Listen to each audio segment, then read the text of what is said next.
ഓം ശരണമായ നമ.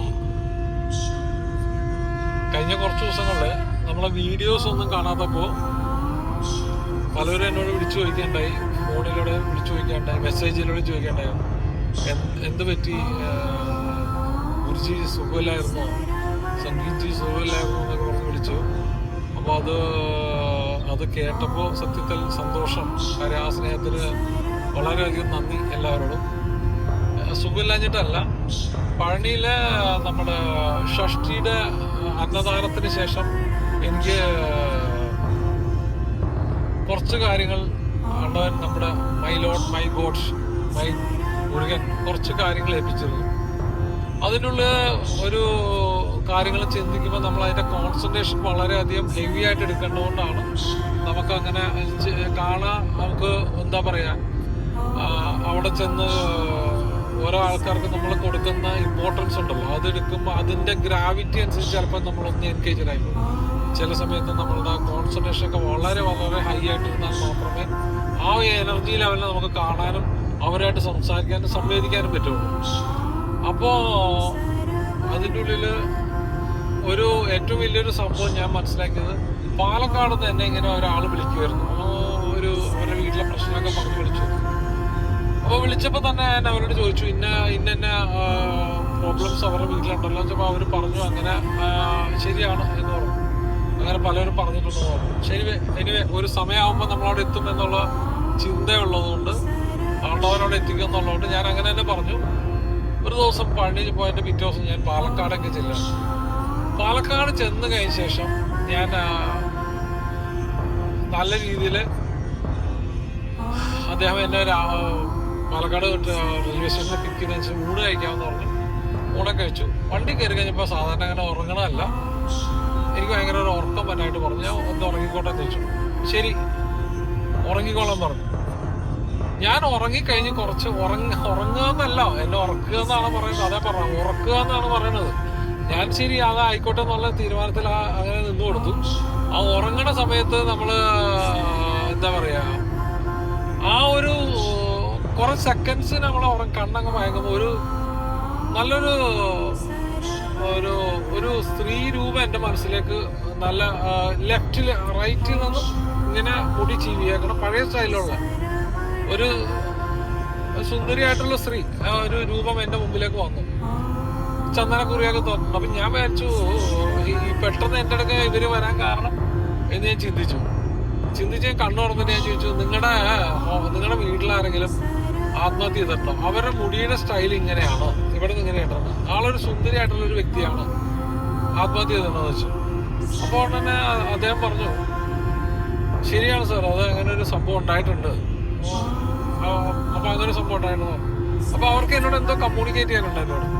അപ്പോൾ ആ ഒരു കമ്മ്യൂണിക്കേഷൻ ഞാൻ അവരോട് ചോദിച്ചു. പിന്നെ അങ്ങനെ തുടങ്ങുകയായിരുന്നു. ചെന്ന് കഴിഞ്ഞു, അതിൻ്റെ കാര്യങ്ങളൊക്കെ കഴിഞ്ഞു. അദ്ദേഹത്തിനോടൊക്കെ നമ്മൾ സംസാരിച്ചു, കാര്യങ്ങളൊക്കെ കഴിഞ്ഞ് തിരിച്ചു വന്നു. പിറ്റേ ദിവസം അതുപോലെ തന്നെ അന്ന് വേറെ കുറച്ച് കാര്യങ്ങളുണ്ടായിരുന്നു. പിറ്റേ ദിവസം ഇതുപോലെ ഒരു ഡോക്ടർ, ഹീസ് എ ഡോക്ടർ. അപ്പോൾ അദ്ദേഹത്തിന് അദ്ദേഹം ഇതുപോലെ കുറേ നാളുകളായിട്ട് എന്നെ കാണാം. പുള്ളിക്കാരന് വൈഫ് ടീച്ചറാണ്, യങ് കപ്പിൾസാണ്. അവരുടെ പ്രോബ്ലം എന്ന് വെച്ചാൽ വൈഫിന് പെട്ടെന്ന് ദേഷ്യം വരിക. മറ്റേ അതിനൊരു ടെക്നിക്കൽ വേർഡൊക്കെ ഇവർ പറയുന്നുണ്ട്. മറ്റേ ഗർഭാവസ്ഥയിലിരിക്കുമ്പോൾ തന്നെ പല പല പ്രോബ്ലംസ് വന്നിട്ട് അങ്ങനൊരു അങ്ങനത്തെ ഒരു വേർഡാണ് അവർ പറയണത്. അതൊക്കെ നമ്മുടെ സൈക്കോളജിക്കൽ വേർഡ്സ് ആണ്.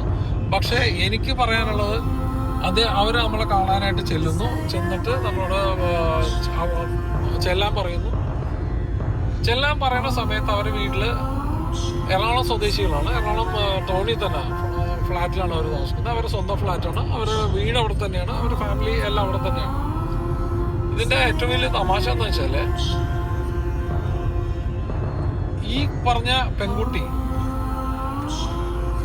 എന്നെ ഞാനവിടെ സാധാരണ 8 മണിക്ക് ശേഷം ഞാൻ പോകാതെ, 8 മണിക്ക് ശേഷം അവരുടെ ക്ലാസ്സൊക്കെ കഴിഞ്ഞ് ഉണ്ടാവുള്ളൂ എന്ന് പറഞ്ഞു. ശരി, ഓക്കെ പോകാമെന്ന് പറഞ്ഞു. 8 മണിക്ക് ശേഷം ഞാൻ അവിടെ ചെല്ലുമ്പോൾ ഒരു ബ്ലാക്ക് ഡ്രസ് ഇട്ടായിരിക്കുന്നത്. അപ്പം എനിക്ക് ഏകദേശം ക്ലിയർ ആയി. അവസാനം അവര് കപ്പിൾ സെക്ഷൻ ഒരു ഹീലിംഗ് എന്നാണ് വീട്ടിൽ പറഞ്ഞിരുന്നത്. അങ്ങനെ അവരോട് വിളിച്ച് ചോദിച്ചപ്പോൾ ആദ്യം അവർ നെർവസ് ആയിരുന്നു. നമ്മളെ കണ്ടു കഴിഞ്ഞപ്പോൾ തന്നെ നെർവസ് ആയിരുന്നു.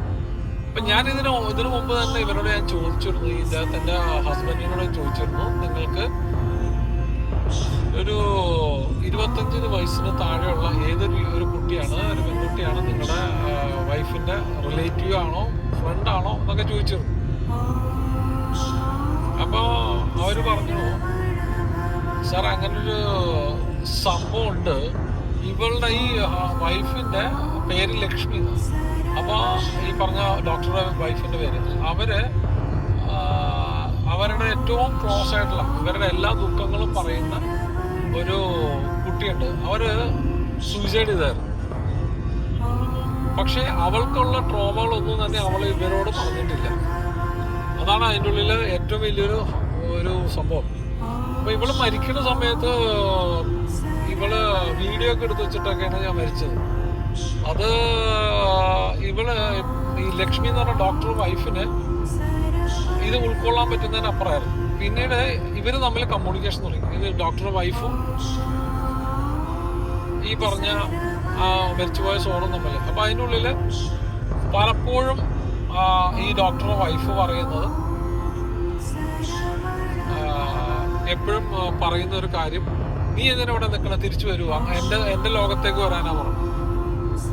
ഇങ്ങനൊരു ടോക്ക് കേട്ടപ്പോൾ ഡോക്ടറും ആ സെക്ഷൻ വെച്ച് ഭയങ്കരമായിട്ട് പ്രോബ്ലത്തിലേക്ക് വിട്ടു. കാര്യം ഭയങ്കര ഇതുവരെ കേൾക്കാത്തൊരു കാര്യങ്ങളൊക്കെയാണ് പറഞ്ഞുകൊണ്ടിരിക്കുന്നത്.